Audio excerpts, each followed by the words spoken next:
사람은 누구나 자기가 직면한 현실 문제에 사로잡히게 되면 잘못된 시각을 갖게 되고, 또 잘못된 시각을 갖게 되면 잘못된 반응을 하기가 쉽습니다. 어떤 것들이 있을까요? 자기가 직면한 문제가 자기 삶의 전부라고 여기고 그 일에 함몰이 되는 것입니다. 함몰은 안 좋은 거잖아요. 함몰되는 것입니다. 문제를 해결하려고 하는데도 속히 해결되지 않을 때 하나님을 향하여 불평하다가 신앙이 탈선되기 쉽습니다. 이런 때 매우 주의해야 될 것 같습니다. 나가서 더 큰 문제는 자기를 향한 하나님의 큰 그림을 보지 못할 수 있습니다.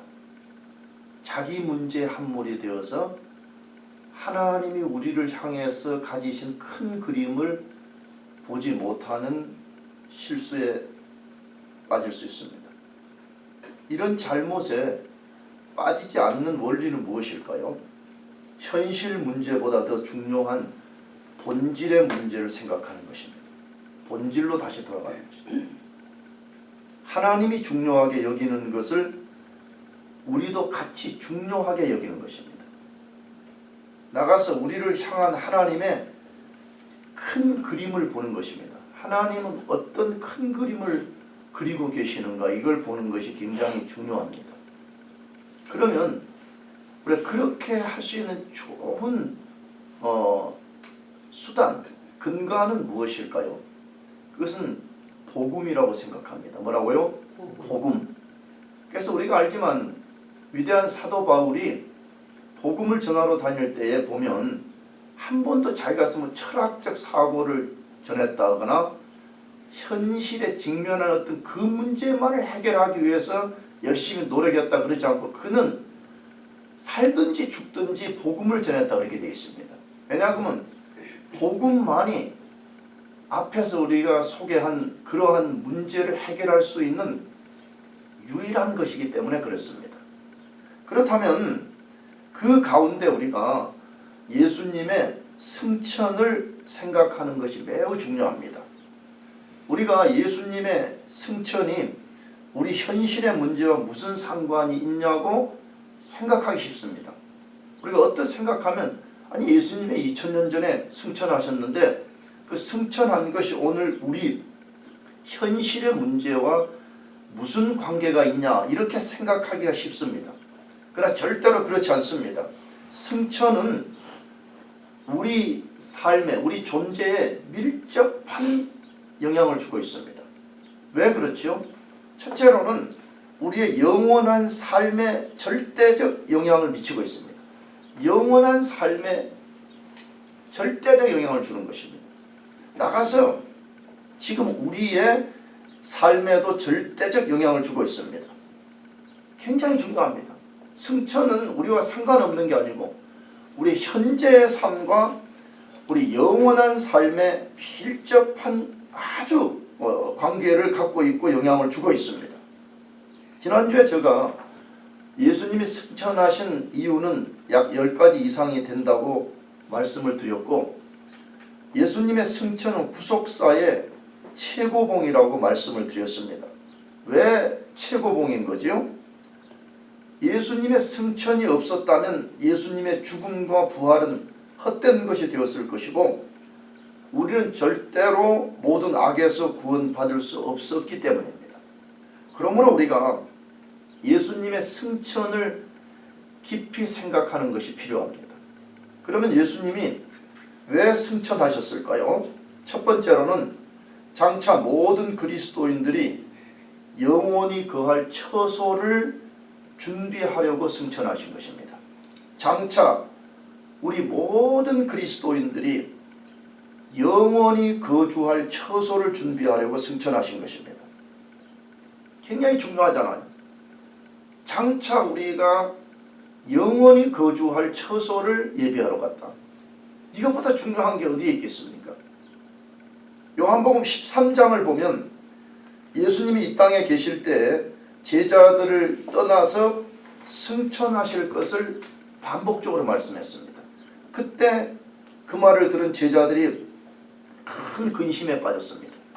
그래서 근심에 빠진 제자들을 위로하기 위해서 오늘 본문 요한복음 14장 1절에서 3절의 말씀을 제자들에게 들려주시는 것입니다. 왜 예수님이 제자들을 떠나서 승천하지 않으면 안 되는지에 대한 것을 말씀하는 것입니다. 그걸 제가 다시 한 번 더 읽어보려고 합니다. 14장 1절에서 3절. 너희는 마음에 근심하지 말라. 하나님을 믿으니 또 나를 믿으라. 내 아버지 집에 거할 곳이 많도다. 그렇지 않으면 너희에게 일렀으리라. 내가 너희를 위하여 거처를 예비하러 가노니 가서 너희를 위하여 거처를 예비하면 내가 다시 와서 너희를 내게로 영접하여 나 있는 곳에 너희도 있게 하리라. 아멘. 승천의 이유가 뭐라고 소개되어 있습니까? 왜 예수님이 승천하신다 그래요? 너희를 위하여 뭘 예비하러 간다고요? 처소, 거처를 예비하러 간다라고 되어 있습니다. 그리스도인들이 거주할 영원한 처소를 예비하러 갔다가 그 일을 마치면 다시 와서 그리스도인들을 그곳으로 데려가신다 이 말씀입니다. 굉장히 중요한 약속을 하신 것이죠. 굉장히 중요한 것을 알려주시는 것이죠. 자, 그렇다면 처소는 무엇을 말하는 것이냐 이거. 처소는 거처, 처소는 무엇을 말하는 것이고 예비한다는 이 말씀은 도대체 무슨 뜻이냐는 거예요. 처소를 예비하러 간다고 그랬는데 처소는 뭐고 예비한다는 말은 뭐냐 하는 것이에요. 처소, 이 거처의 헬라어 단어는 모나이로 되어 있습니다. 모나이는 단수 형태가 아니고 복수 형태로 되어 있습니다. 근데 이 모나이라는 단어를 우리 기독교 2000년 역사 속에서 많은 성경 번역자들이 다양하게 번역을 했습니다. 그 중에 몇 사람만 소개하면 오리겐이라고 하는 아주 유명한 사람은 정류장으로 번역을 했습니다. 이렇게 나그네가 이렇게 여행을 하다가 어디를 잠깐 들리는 그런 정류장으로 번역을 했고, 라틴어 성경에서는 맨션으로 번역을 했습니다. 맨션, 우리 집 맨션 있잖아요. 그 다음에 루터는 거처로 번역을 했습니다. 그 다음에 브라운이라는 유명한 주석학자는 휴식처로 번역을 했습니다. 우리가 자주 애용하는 영어 성경 NIV에는 장소라고 번역을 했습니다. 그래서 모나이에 대한 이런 번역들 때문에 많은 성도들은 예수님이 지금 우리가 살 황금집 콘도를 하늘에서 짓고 계신다고 믿고 있습니다. 근데 이런 믿음에 대한 확신을 더 갖게 만든 것 중에 하나가 천국을 보고 왔다고 간증하는 사람들이 예수님이 지금 우리가 살 집을 짓고 있다고 말하면서 더 그런 사고에 젖게 만들었습니다. 문제는 정말로 예수님이 장차 우리가 살 집을 지으러 가셨냐는 것입니다. 다시 말하면 이런 우리가 눈에 보이는 건물, 황금집 같은 것을 지으러 가셨냐는 것입니다. 그것이 사실이라면 천국은 현재 미완성의 나라입니다. 왜 그렇죠? 예수님 분명히 처소를 예비하면 다시 와서 우리를 데려가겠다고 했는데 아직 예수님이 오시지 않은 거 보면 그 논리라면 예수님 지금 뭐 짓고 있는 거예요? 집 짓고 있는 것이잖아요. 천국에서. 지금 우리가 장차 살 맨션 짓고 있다는 논리잖아요. 그러나 우리가 알듯이 천국은 무슨 미완성이어서 가서 망치로 건물 짓고 그럴 필요가 없는 나라입니다.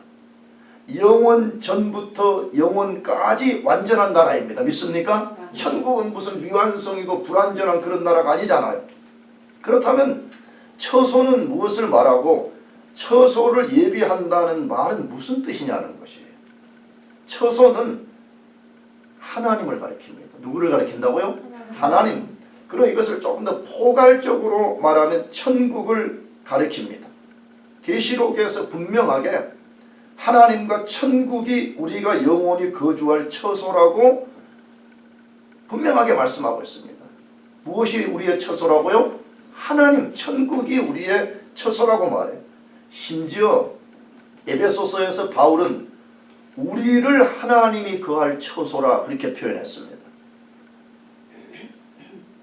그렇다면 처소가 하나님과 천국을 가리킨다면 왜 예비하러 간다고 하셨을까요?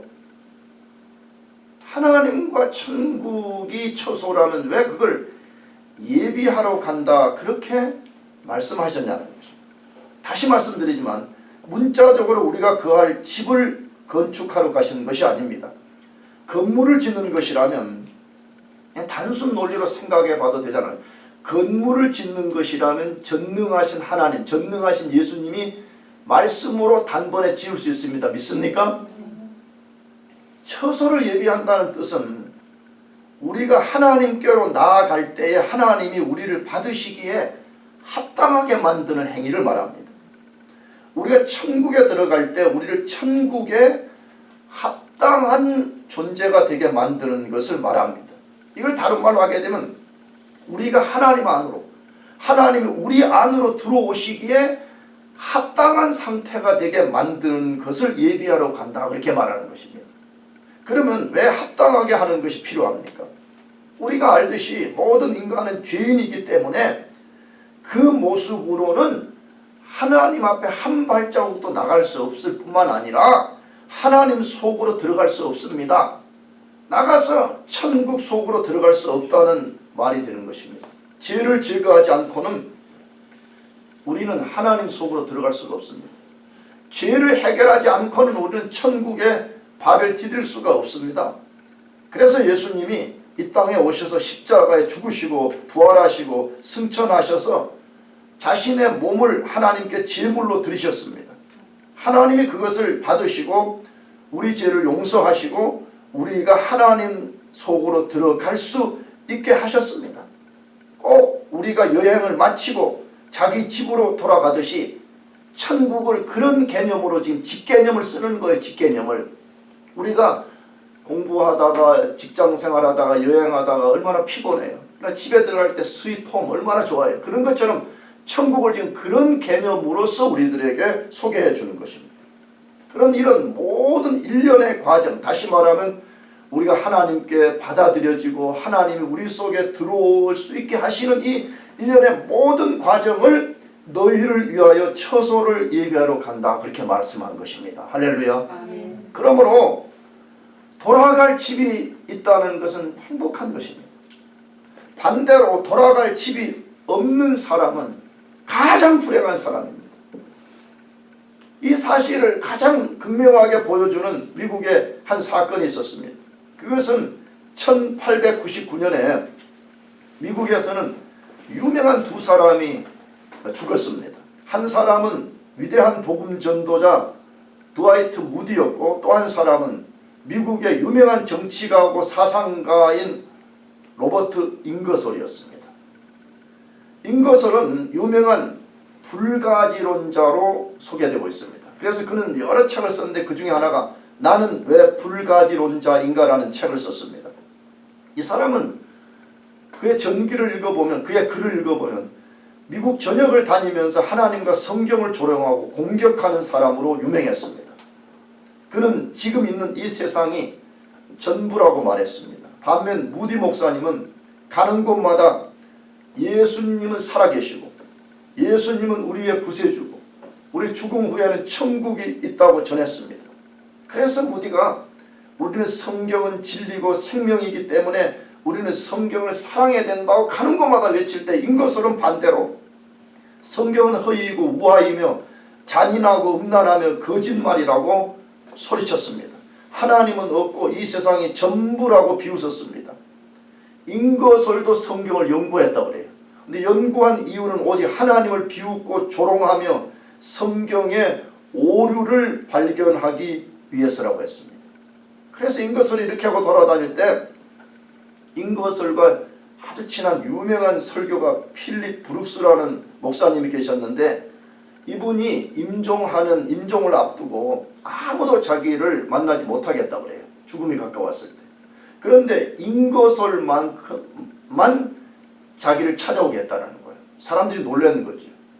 그래서 이제 잉거솔이 만났는데 잉거솔이 물어본 거죠. 왜 나를 만나줬냐 그렇게 말할 때에 브룩스 목사님이 마지막으로 간곡하게 부탁을 했다는 거예요. 회개하고 예수 그리스도를 믿으라고. 그런데 인고서는 끝까지 그 호소를 거부하고 그는 불신자로 남았습니다. 근데 그 사건 이후에 얼마 안 돼서 인고설이 죽음에 이제 직면하게 되었습니다. 그의 글을 보면 죽는 순간에 거의 발작에 가깝게 죽음이 두렵다라고 소리를 쳤다라고 되어 있습니다. 하나님은 없다, 천국은 없다라고 소리친 사람이 죽음 앞에서 발작에 가까운 공포를 경험한 글을 제가 읽어봤습니다. 그런데 같은 해에 위대한 복음 전도자인 무디 목사님이 죽었습니다. 무디 목사님의 죽음은 완전히 달랐다고 소개되어 있습니다. 목사님이 얼마 동안 차츰 쇠약해졌으므로 이제 가족들은 차례를 정해서 그 곁에서 목사님을 돌봤다 그래요. 근데 1899년 12월 22일에 무디 목사님이 겨울 새벽에 잠에서 깨어나서 천천히 아주 또박또박하게 말했습니다.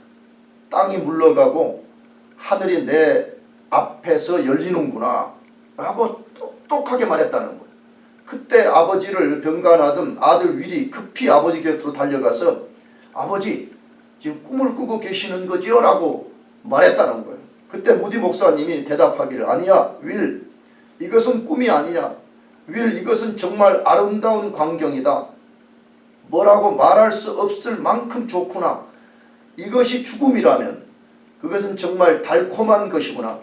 하나님이 나를 부르신다. 나는 가야 돼. 나를 붙잡지 말라. 라고 이 소리를 하고 운명하셨다고 기록되어 있습니다. 사람이 죽음을 맞이했을 때에 돌아갈 집이 없다는 것은 가장 불행한 것입니다. 그러나 돌아갈 집이 있다는 것은 가장 복된 것입니다. 할렐루야. 예수님을 구주로 믿는 우리 모든 그리스도인들에게는 돌아갈 영원한 집이 있습니다. 무엇 때문에 이 집이 주어졌습니까? 예수님의 승천 때문인 것입니다.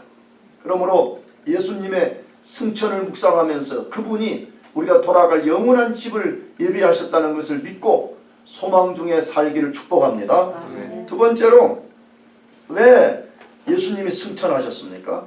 또 다른 보혜사를 보내서 모든 그리스도인들을 돕게 하려고 승천하셨습니다. 또 다른 보혜사를 보내주셔서 현재 땅에 살고 있는 우리 모든 그리스도인들을 돕도록 하시기 위해서 그가 승천하신 것입니다. 예수님의 제자들은 예수님이 떠난다고 하셨을 때 큰 근심에 빠졌다고 좀 전에 제가 말씀을 드렸습니다. 그래서 예수님이 그들을 격려하는 두 가지 말씀을 요한복음 14장에서 하셨습니다. 하나는 앞에 소개한 대로 승천하여 영원히 거할 처소를 내가 예비하러 가겠다라고 한 것이고, 또 하나는 승천해서 보혜사 성령을 보내신다는 것입니다. 내가 승천해서 너희가 거할 집을 예비할 뿐만 아니라 내가 보혜사 성령을 너희에게 보내주겠다고 한 말씀입니다. 우리가 그 말씀을 예수님이 어떻게 하셨는지를 요한복음 14장과 16장에서 잘 살펴볼 필요가 있는데, 논리적 순서 때문에 먼저 16장 5절에서 7절 말씀을 읽어보려고 합니다. 같이 우리 요한복음 16장 5절에서 7절 말씀을 읽어보겠습니다. 같이 시작. 지금 내가 나를 보내신 이에게로 가는데 너희 중에서 나더러 어디로 가는지 묻는 자가 없고 도리어 내가 이 말을 함으로 너희 마음에 근심이 가득하였도다. 그러나 내가 너희에게 실상을 말하노니 내가 떠나가는 것이 너희에게 유익이라. 내가 떠나가지 아니하면 보혜사가 너희에게로 오시지 아니할 것이요 가면 내가 그를 너희에게로 보내리니. 아멘. 이 말씀의 논리는 뭐예요? 제자들은 예수님이 떠난다고 하셨는데도 아무도 어디로 가시냐고 묻지 않았다는 거예요. 왜 안 물었대요? 마음의 뭐 때문에? 근심 때문에. 너무 근심, 두려움에 사로잡혀가지고 예수님이 지금 어디로 간다고 말씀하셨는데 어디로 가냐고 물어보는 사람들이 없었다는 거예요. 얼마나 두려움에 빠졌어요. 그때에 예수님이 그들을 위로하기 위해서 잘 자신이 떠나가는 것이 제자들 너희에게 더 유익하다라고 말씀하셨다고 기록되어 있습니다. 왜 더 유익할까요? 왜 예수님이 이 땅에 계셔서 제자들과 함께하고 오늘 우리도 예수님을 볼 수 있는 그런 기회가 될 수 있잖아요. 근데 왜 예수님이 이 땅을 떠나서 승천하시는 것이 제자들과 우리들에게 더 유익하냐 하는 것이에요. 예수님이 승천하여 하나님께로 갈 때만이 그들에게 뭘 보내주실 수 있다고요? 성령을 보내줄 수 있기 때문에 그렇습니다. 왜 성령을 보내시는 것이 제자들과 우리들에게 더 유익할까요? 성령님이 예수님을 믿는 사람들 속에 들어오셔서 예수님을 대신해 주기 때문입니다. 할렐루야. 이 말이 무슨 말인지 이해되겠어요? 예수님은 인간의 몸을 입고 이 땅에 계셨기 때문에 모든 사람들 속에 들어갈 수가 없었습니다. 쉽게 말하면 공간적 제약을 갖고 있었습니다. 그러나 성령님은 믿는 사람들 속에 직접 들어오셔서 역사할 수가 있었습니다. 그래서 예수님이 성령을 보내시는 것이 너희에게 더 유익하다고 하신 것입니다. 할렐루야. 예수님이 만일에 이 땅에 계셨다면 그는 인간의 몸을 입고 계셨기 때문에 팔레스틴에 제약당해 계실 수도 있어요. 우리 같은 사람은 보지도 못하는 거죠. 그러나 예수님이 성령을 보내심으로써 그 성령이 우리 속에 들어오셔서 그 성령께서 예수님이 하신 일을 그대로 대신해주고 계시는 것입니다. 그래서 예수님이 승천하시는 것이 더 우리에게 유익하다 그렇게 말씀합니다. 자, 그렇다면 예수님은 어떻게 성령님을 우리에게 보내주실 수 있었을까요? 우리는 늘 뭐 성령 충만, 뭐 성령 세례 이런 말을 많이 하지만 어떻게 성령님이 우리 가운데 오실 수 있었는가에 대해서는 많이 말하지 않잖아요. 근데 그것을 가장 잘 보여주는 말씀이 사도행전 2장 33절 말씀인데 이렇게 기록이 되어 있어요. 하나님이 오른손으로 예수를 높이심에 그가 약속하신 성령을 아버지께 받아서 너희가 보고 듣는 이것을 부어주셨느니라. 할렐루야. 어떻게 성령이 이 세상 속에 오셨으며 성령이 어떻게 우리 속에 부어졌는가를 아주 잘 설명하는 말씀입니다. 근데 뭐라고 했다고요? 다시 하나님이 오른손으로 예수를 높이심에 그가 약속하신 성령을 아버지께 받아서 너희가 보고 듣는 이것을 뭐 해주셨느니라? 부어주셨다고요. 여러분 이 말씀은 뭘 말하는 것이에요? 그 예수님의 십자가의 죽음과 부활과 승천과 밀접한 관계를 갖고 있다고 지금 말하는 거잖아요. 왜 그랬죠? 예수님이 하나님의 뜻에 복종해서 이 땅에 성육신하셨습니다. 그가 우리 인간의 죄를 대신하고 십자가에서 못 박혀 죽임당했습니다. 그가 장사되고 부활하시고 승천하셨습니다. 왜 승천했죠? 지금 계속 우리가 다루듯이 그분이 무슨 여행 간 게 아니잖아요. 그분이 우리 죄값을 지불한 그의 피 흘린 몸을 하나님께 제물로 제사를 바치는 거잖아요. 할렐루야. 그때 하나님이 예수님의 제물 제사를 받으시고 우리 죄를 용서하셨다는 증거로서 보인 게 뭐냐 그러면 성령을 보내신 거예요. 할렐루야. 그러므로 오순절 성령 강림 사건은 하나님이 예수님 때문에 인류의 죄를 용서했다는 선포예요. 선포. 그것 자체는. 그건 뭐 단순히 우리 보고 방언하라 뭐 그런 것 때문에 차원의 문제가 아니라 하나님이 우리 인간의 죄를 뭐 하셨다? 용서하셨다는 하나님의 대선포를 그렇게 보여주신 것입니다. 그러므로 오늘 우리가 성령을 받아서 우리가 예수님을 믿고 예수님 안에 살게 된 것은 예수님의 승천 때문입니다. 할렐루야. 예수님의 승천이 없었다면 우리는 결코 성령을 받을 수 없었습니다. 그렇다면 성령님은 우리에게 어떤 유익을 주실까요? 분명히 예수님이 내가 가는 것이 너희에게 더 유익하다고 그랬으니까 성령님은 우리에게 어떤 유익을 주실까요? 너무 많은 유익을 주고 계신다고 말씀하죠. 그러나 우리가 두 부분만 살피려고 그래요. 하나는 요한복음 14장 16절 말씀인데 내가 아버지께 구하겠으니 그가 또 다른 보혜사를 너희에게 주사 영원토록 너희와 함께 있게 하리니 라고 되어 있습니다. 내가 아버지께 구하겠으니 그가 또 다른 보혜사를 너희에게 주사 영원토록 너희와 함께 있게 하리라 라고 했습니다. 예수님은 성령님을 뭐라고 지금 표현했죠? 또 다른 뭐라고요? 또 다른 보혜사 이렇게 돼. 헬라어로는 파라클레토스 이렇게 되는데 보혜사는 곁에서 돕는 자 그런 뜻을 갖고 있잖아요. 이 말씀을 보면 예수님은 오리지널 보혜사이시고 성령님은 또 다른 보혜사 이 말입니다. 그래서 헬라어대로 하면 뭐냐 그러면 성령님은 예수님과 똑같은 보혜사라는 거예요. 예수님도 보혜사고 성령님도 누구라고요? 보혜사라는 게 다만 파라클레토스 그 말은 다른 종류의 보혜사를 말하는 것이에요. 그러니까 똑같은 본질에 있어서 하나님 노릇하는 데서는 똑같아요. 그러나 예수님은 인간의 몸을 입고 이 땅에 오신 보혜사였고 성령님은 그 모든 공간적인 것을 초월해서 역사하는 영으로 오신 보혜사라 그 말이죠. 그러므로 성령님은 예수 그리스도를 구주로 믿는 사람들 속에 들어오셔서 영원히 함께 하십니다. 할렐루야. 이걸 믿어야 돼요. 언제까지 함께 하신다고요? 영원히. 진짜 구원받은 사람들 속에 임하신 성령은 떠나지 않습니다.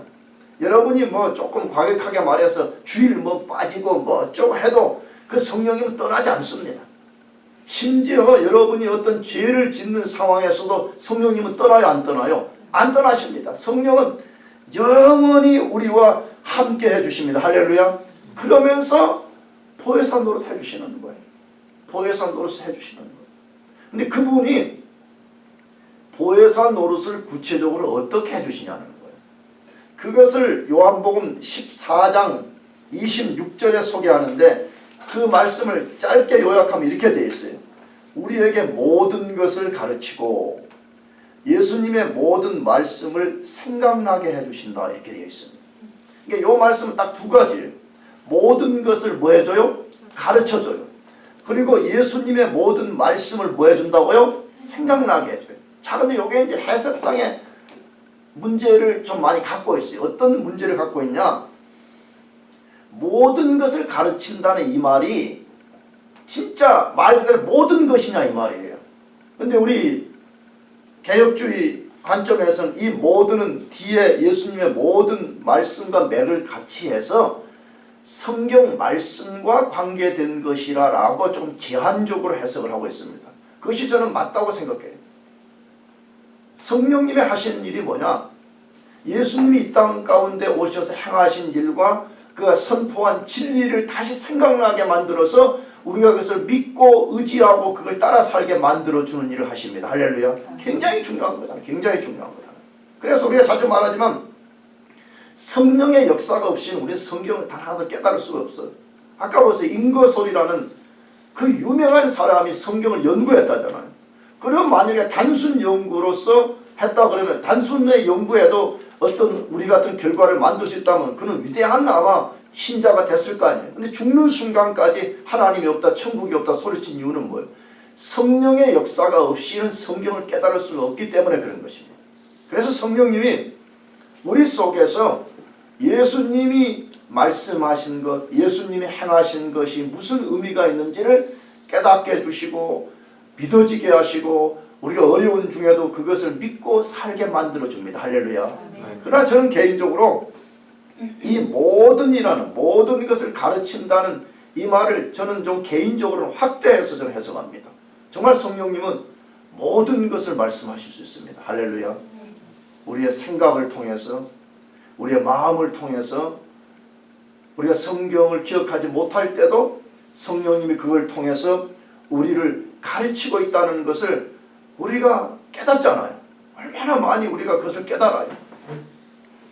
영적으로 좀 무식하고 영적으로 둔해서 하나님 뜻이 무엇인지 잘 모르고 잘못 행할 때에 성령님이 우리 속에서 역사하시고 우리의 삶을 주관하신다는 것을 우리가 얼마나 많이 깨닫고 있습니까? 그러므로 사랑하는 교우 여러분들, 우리가 그 고귀한 성령을 받아서 살 수 있는 모든 이유는 예수님의 승천 때문입니다. 그분이 승천하셔서 그가 우리를 대신해서 자신의 몸을 하나님께 제물로 바친 것 때문에 하나님이 우리에게 성령을 보내주셨습니다. 그러므로 여러분 모두가 성령 충만하시기를 바랍니다. 아멘. 계속해서 성령 충만을 구해요. 성령 충만을 구해요. 다시 말하면 성령님이 나를 지배하시고 내가 그 성령의 복종된 삶을 살도록 계속 구하십시오. 그리고 나가서 성령의 인도를 구하십시오. 우리의 모든 것을 가르치시고 예수님의 모든 말씀을 생각나게 하시는 그분이 내 삶을 인도해 주십시오. 특별히 여러분 이러한 때 얼마나 불안해요. 그렇죠? 여러분들 잘은 모르지만 직장에 대한 불안함, 미래에 대한 불안함들이 얼마나 많겠어요. 그러나 우리는 너무 크게 두려워할 필요가 없습니다. 왜냐 그러면 보혜사 성령이 우리 속에 와 계십니다. 할렐루야. 그걸 믿으십시오. 보혜사 성령이 우리 속에 영원히 함께 하시면서 우리 인생의 걸음을 인도하시겠다고 약속하고 있습니다. 여러분들이 예수님의 승천을 깊이 묵상하면서 여러분들이 성령 충만한 한 주가 되시기를 주의 이름으로 축복합니다. 아멘. 기도하겠습니다.